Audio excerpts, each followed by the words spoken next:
Imagine a scenario where two families are asked to leave their cozy homes just to make space for royalty. This is exactly what's happening in Windsor, where the Prince and Princess of Wales, William and Kate, are set to move into a luxurious 300-year-old mansion, Forest Lodge.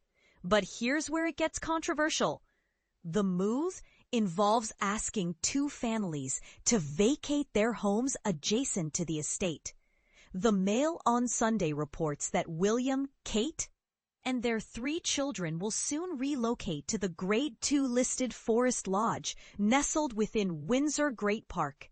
The property, complete with a chandelier-lit ballroom, tennis court, and Venetian windows, is being hailed as their forever home. William will continue to reside here even after ascending to the throne. Earlier this summer, 2 families living in cottages converted from the stables of Forest Lodge were informed they needed to move out.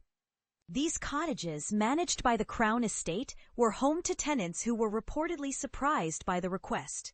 However, it seems the transition was smooth, with the families being relocated to similar or better accommodations within the 4,800-acre park.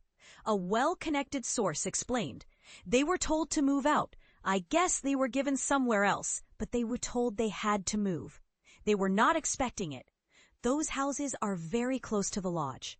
So they're not going to want any Tom, Dick, or Harry living in those houses if there are going to be royals there." Forest Lodge represents a significant upgrade from the cozy 4-bedroom Adelaide Cottage, where the family has lived for the past 3 years. This period has been marked by significant challenges for the royal family, including the passing of Queen Elizabeth and the cancer diagnoses of King Charles and Kate in 2024. Royal insiders suggest that the move to Forest Lodge is a chance for William and Kate to start afresh and leave behind some of the more difficult memories. The property has been a hub of activity recently, with new landscaping and construction underway. A metal fence with privacy screens has been installed around the front of the house. The idea of moving to a grander residence was initially met with skepticism and attempts by the palace to downplay the story. However, plans were already well underway. One of the other options considered was Fort Belvedere, a Gothic revival mansion that was once the favorite home of Edward VIII. However, it is currently leased to the family of the late Canadian retail billionaire Galen Weston, making it unavailable. Forest Lodge, last renovated in 2001, is conveniently located near Lambrook School, which the royal children attend.